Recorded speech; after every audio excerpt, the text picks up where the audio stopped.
আসসালামু আলাইকুম। নিয়মিত বাংলা সংবাদে আপনাদের স্বাগতম। শুরুতেই থাকছে শিরোনাম, এরপর বিস্তারিত। স্বৈরাচার তাড়ানোর তরুণরাই দেশ বিনির্মাণে ভূমিকা রাখবে বলছেন জামায়াত আমির। আর থাকছে আগামী নির্বাচনে দেশে মিরাকল ঘটতে পারে বলছেন সৈয়দ আবদুল্লাহ মোহাম্মদ তাহের। জানিয়ে দেব, অন্তর্বর্তী সরকার নিজেরাই নির্বাচন ব্যাহত করার মতো অবস্থা তৈরি করছে, মন্তব্য মির্জা ফখরুলের। এবং সবশেষ জানিয়ে দেব, নির্বাচনে জোটে যাওয়ার বিষয়ে যা জানালেন নুরুল হক নূর। এতক্ষণ শুনছেন সংবাদ শিরোনাম, এবার জানুন পুরো বিস্তারিত। স্বৈরাচার তাড়ানো তরুণরাই দেশ বিনির্মাণে ভূমিকা রাখবে। তরুণরাই আগামীর বাংলাদেশ গড়তে গুরুত্বপূর্ণ ভূমিকা পালন করবে বলে মন্তব্য করেছেন জামায়াতে ইসলামীর আমির ডাক্তার শফিকুর রহমান। শুক্রবার ৭ নভেম্বর সকালে বাংলাদেশ চীন মৈত্রী সম্মেলন কেন্দ্রে ছাত্র শিবির আয়োজিত ডাকসুর নির্বাচিত প্রতিনিধিদের সংবর্ধনা অনুষ্ঠানে তিনি একথা বলেন। ভবিষ্যতে বৃহৎ নেতৃত্বের জন্য তরুণদের প্রস্তুতি নেওয়ার আহ্বান জানিয়ে ডাক্তার শফিকুর রহমান বলেন, আমি সবসময় তারুণ্যের বিকাশের পক্ষে। তরুণরা কেমন বাংলাদেশ চায় তার রিহার্সাল হচ্ছে ছাত্র সংসদ নির্বাচনগুলোতে। বাকি বিশ্ববিদ্যালয়গুলোতেও দ্রুত ছাত্র সংসদ নির্বাচন অনুষ্ঠিত হবে আশা করছি। তিনি বলেন, বিশ্ববিদ্যালয়গুলোতে গণবেষণামুখী করতে হবে, প্রতিটি ছাত্র সংসদকে সোচ্চার থাকতে হবে। ভবিষ্যতের বৃহৎ নেতৃত্বের জন্য এখানকার তরুণদের প্রস্তুতি নিতে হবে। স্বৈরাচার তাড়ানো তরুণদের বিষয়ে জামায়াত আমির বলেন, যে তরুণরা দুর্বার আন্দোলনের মধ্য দিয়ে পর্বত সমান হস্তিকে দেশ থেকে তাড়িয়েছে, তারাই আগামীর বাংলাদেশ বিনির্মাণে ভূমিকা রাখবে। এ সময় নতুন বাংলাদেশের মুক্তিযুদ্ধ ও জুলাই ব্যবসা চলবে না বলে স্পষ্ট জানিয়ে দেন ডাকসুর বিপি সাদিক কায়েম। একই সঙ্গে সংস্কার প্রস্তাবে ভেটো দিলে তাদের পরিণত ফ্যাসিস্টদের থেকেও খারাপ হবে বলে হুঁশিয়ারি দেন তিনি।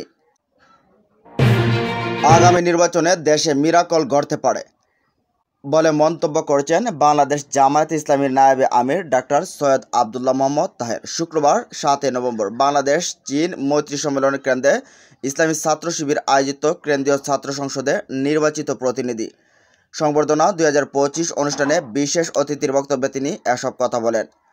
সৈয়দ আবদুল্লাহ মোহাম্মদ তাহের বলেন, ছাত্র শিবির পরপর 4টি বিশ্ববিদ্যালয়ের সাধারণ শিক্ষার্থীদের ম্যান্ডেট লাভ করেছে। এটা প্রমাণ করেছে যে ছাত্র শিবির একটা মাত্র সংগঠন নয়, শিবির হলো সমগ্র দেশের ছাত্র সমাজ। বিভিন্ন বিশ্ববিদ্যালয়ের টর্চার সেল বন্ধ হয়েছে, গাঁজামদের আড্ডা বন্ধ হয়েছে, ডালের ঘনত্ব বেড়েছে। ছাত্র সংসদ নেতাদের উদ্দেশ্য করে তিনি আরও বলেন, জুলাই বিপ্লব বিশ্ববিদ্যালয়ের ছাত্রদের রক্তের বিনিময় হয়েছে, সারা দেশ তাদের সঙ্গে ছিল। আপনাদের সংগ্রাম ফেসিবাদকে বিতাড়িত করছে ভারতে।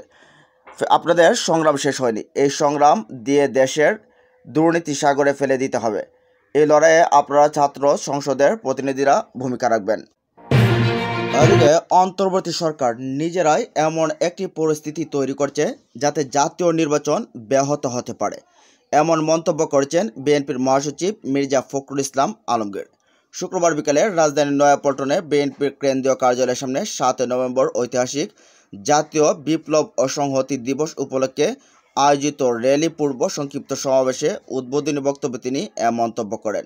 বিকাল 4টায় নয়াপল্টন থেকে শুরু হওয়া র্যালিটি কাকরাইল, মালিবাগ ও বাংলা মোটর হয়ে সোনারগাঁও হোটেলের সামনে গিয়ে শেষ হয়। র্যালি পূর্ব সমাবেশের জন্য মঞ্চ কার্যালয়ে একটি মঞ্চ তৈরি হয়। সেখানে মির্জা ফখরুল বলেন, আজকে দুর্ভাগ্য আমাদের, অন্তর্বর্তী সরকার যাদের আমরা সম্পূর্ণ সমর্থন দিয়েছি, তারাই এখন এমন একটা অবস্থা তৈরি করেছে যাতে নির্বাচন ব্যাহত হয়। কিছু রাজনৈতিক দল গণভোটের দাবি তুলে নির্বাচন বানচালের ষড়যন্ত্র করছে। আমরা স্পষ্টভাবে বলতে চাই, গণভোট হলে সেটি নির্বাচনের দিনই হতে হবে। তিনি আরও বলেন, একটি রাজনৈতিক দল এখন জোট গঠন করে চাপ সৃষ্টি করছে যে নির্বাচনের আগেই গণভোট হতে হবে।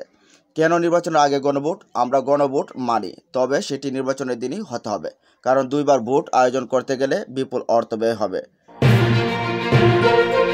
এদিকে নির্বাচনে জোটে যাওয়ার নিয়ে যা জানালো নুরুল হক নূর।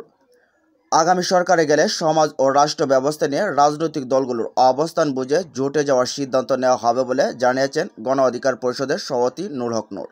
তিনি বলেন, দেশের পরিবর্তনের প্রশ্নে সন্ত্রাস, চাঁদাবাজ ও মাফিয়ার বিরুদ্ধে রাজনৈতিক দলগুলো অবস্থান পরিষ্কার হওয়ার পরই বিবেচনা করা হবে গণ অধিকার পরিষদ কোন জোটে যাবে কিনা।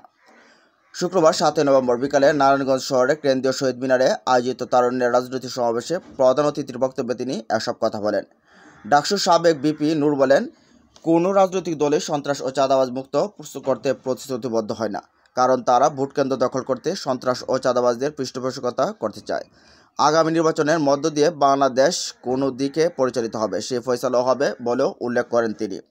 মাদক, সন্ত্রাস ও চাঁদাবাজ মুক্ত আগামীর সমৃদ্ধশীল নারায়ণগঞ্জ গড়ার পথে তারুণ্যের রাজনৈতিক সমাবেশে আরও বক্তব্য দেন যুব অধিকার পরিষদের সাধারণ সম্পাদক নাদিম হাসান, ছাত্র অধিকার পরিষদের সাধারণ সম্পাদক নাজমুল হাসান, যুব অধিকারের নারায়ণগঞ্জ মহানগরের সভাপতি সাব্বির রাজন সহ দলটির কেন্দ্রীয় ও স্থানীয় নেতাকর্মীরা।